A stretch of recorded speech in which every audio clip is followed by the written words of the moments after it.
சென்னையில் கணவரோடு டூவீலரில் சென்ற அதிமுக பெண் நிர்வாகிக்கு பாலியல் தொல்லை அளித்த புகாருக்கு உள்ளான காவலர் தினேஷ் கட்டுப்பாட்டு அறைக்கு மாற்றப்பட்டுள்ளார். கூடுதல் தகவல்களை தருகிறார் எமது செய்தியாளர் கதிரவன். வணக்கம், முழு விவரங்கள் என்ன?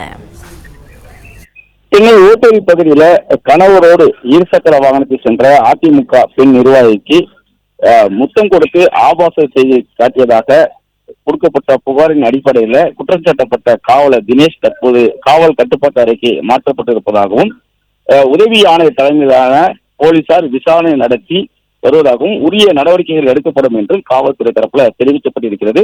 அயனாவரம் பகுதியை சேர்ந்த 33 வயதான பெண் ஓட்டேரி காவல் நிலையத்தில் புகார் ஒன்றை அளித்திருந்தார். அதில் தான் அதிமுக மகளிர் அணி இணை செயலராக இருப்பதாகவும் நேற்று இரவு கட்சி நிகழ்வு கலந்து கொண்டு கணவரோடு இருசக்கர வாகனத்துல ஓட்டேரி செங்கசிவம் மேம்பாலம் வழியாக சென்று கொண்டிருந்த போது பின்னால் இருசக்கர வாகனத்தை வந்த நபர் ஒருவர் தொடர்ந்து ஹார்ன் அடித்துக் கொண்டு தொல்லை கொடுத்து வந்ததாகவும் ஒரு கட்டத்துல தான் திரும்பி பார்க்கும் போது முத்தம் கொடுப்பது போல ஆபாச செய்ததாகவும் கூறி கணவரிடம் தெரிவிக்கும் போது கணவர் கேட்ட போதும் அவரை மிரட்டியதாகவும் ஆபாசமாக பேசியதாகவும் கூறியதாகவும் அதே போல ஓட்டேரி காவல் நிலையம் அருகே வரும்போது தப்பி செல்ல முயன்ற போது அருகே இருந்த வாகன ஓட்டி உதவியோடும் காவல்துறை உதவியோடு பிடித்து காவல் நிலையத்தில் ஒப்படைத்ததாகவும் அவர் மீது நடவடிக்கை எடுக்கப்பட வேண்டும் என்று கூறி ஒரு புகார் ஒன்று அளித்திருந்தார்.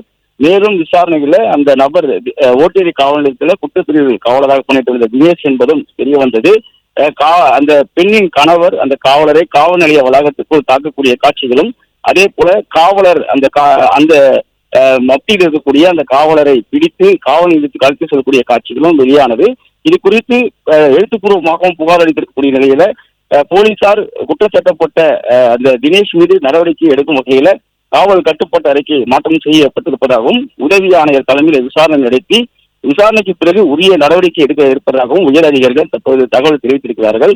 சிசிடிவி காட்சிகளையும் ஆய்வு செய்து அந்த புகாரின் அடிப்படையில் அவர் மீது உரிய நடவடிக்கை எடுக்கப்படும் என்றும் காவல்துறை தரப்பில் தெரிவிக்கப்பட்டிருக்கிறது. பிளே ஸ்டோர் மற்றும் ஆப் ஸ்டோரில் இருந்து பாலிமர் செயலியை QR கோடு மூலம் பதிவிறக்கம் செய்யுங்கள். செய்திகளை உடனுக்குடன் பெறுங்கள்.